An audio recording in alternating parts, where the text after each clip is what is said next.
এই মাসের 12 এপ্রিল থেকে আর 7 দিন পর থেকে আমরা ঢাকা সিটি কর্পোরেশনের উত্তর, দক্ষিণ, ময়মনসিংহ এবং বরিশাল গ্রেটার এরিয়াতে ইনশাল্লাহ আমরা টিকাদান কর্মসূচি চালিয়ে যাব।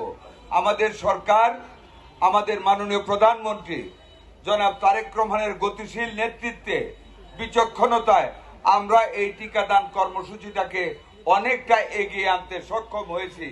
ওনার বিচক্ষণতা বা ওনার যদি এই রকম জনগণের প্রতি দৃষ্টি রাখা, স্বাস্থ্যের প্রতি দৃষ্টি রাখার যদি ঘাটতি থাকতো, আজকে এই কাজটা আমরা সফলভাবে করতে পারতাম না।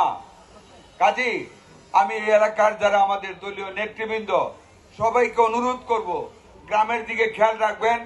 আমাদের বাচ্চারা যদি হাম আক্রান্ত হয়, সাথে সাথে আমাদের মাননীয় প্রধানমন্ত্রীর নির্দেশ, আপনারা অভিভাবকদের বুঝিয়ে নিকটস্থ হাসপাতালে আপনারা পাঠিয়ে দেবেন, যাতে করে একটা সন্তান আমাদের এই অনাগত সময়ে যাতে মৃত্যুর কুলে ডলে না পড়ে, কোনো মায়ের বুক যেন খালি না হয়।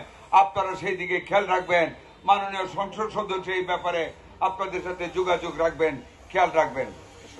3রা মে থেকে অর্থাৎ আগামী মাসের 3 তারিখ থেকে অবশিষ্ট সারা দেশের সকল জেলা, সকল উপজেলায় একযোগে আমরা এই টিকাদান কর্মসূচি চালিয়ে যাব ইনশাল্লাহ। প্রথমত